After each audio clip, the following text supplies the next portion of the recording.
Jésus-Christ n'est pas un chemin, mais le chemin.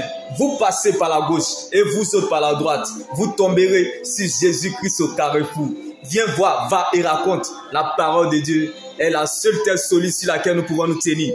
Donc si tu empruntes ce chemin, tu trouveras la vérité. Et si tu vas jusqu'au bout de cette vérité, tu rencontreras la vie qui est Jésus-Christ de Nazareth. Donc, quel que soit le temps que tu cherches, le jour que tu trouveras ce que tu cherches. Frappe jusqu'à ce qu'on t'ouvre. Le jour qu'on t'ouvre, on t'ouvrira la porte à laquelle tu as frappé. Car Jésus-Christ n'est pas la rose croix, mais sa croix est rose. Donc vous, parlez de sa force. Et vous autres, de sa puissance. Mais moi, je parlerai de sa fidélité.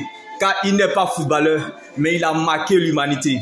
Je ne te parle pas de Jésus, serviteur de Dieu, justice. Je ne te parle pas de Jésus Barnabas, le célèbre prisonnier. Je ne te parle pas de Jésus boucantier. Je ne te parle pas d'un Jésus bien-aimé de ton quartier. Je ne te parle pas d'un Jésus footballeur brésilien. Mais celui dont je te parle, c'est lui qui a vaincu la mort. Celui-là même que la lumière de la tombe n'a pas pu stopper. Il n'est pas footballeur, mais il a marqué l'humanité. Le prince de paix, l'homme de Galilée, l'ancien des jours, le roi des rois, le ressuscité bien-aimé, le plan des sans plans, l'espoir des sans espoir, le mari de la veuve, le père des orphelins, l'ami des sans-abri, le frère des démunis, le camarade des pauvres, le docteur des insensés, le cousin des réfugiés, l'oncle des sans-papiers, alléluia, le conseiller des mal instruits, le professeur des ignorants, le directeur des insignifiants, le maître des petits et le consolateur des esclaves.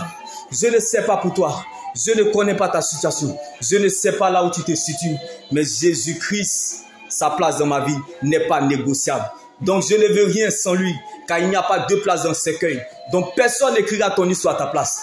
Même si tu ne veux plus croire, le ciel croira à ta place. Donc tu n'as pas le choix de ne pas croire.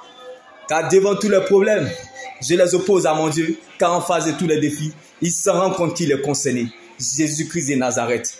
Tu peux tout perdre sans avoir rien perdu. Parce que tu demeures dans le véritable Jésus-Christ de Nazareth. Il est moins grave de perdre que de se perdre.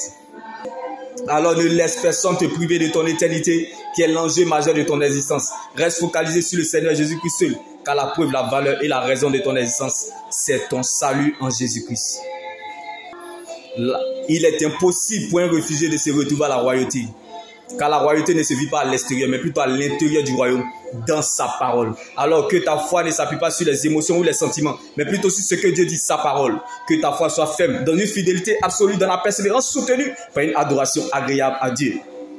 Alors je prie que là où tu es, la profondeur t'emmène à changer la situation en adoration. Car le seul but de notre existence, c'est sa louange et son adoration. Un mort ne loue pas Dieu, l'Éternel te veut vivant. Que tout ce qui respire loue l'Éternel, car Dieu siège dans la louange.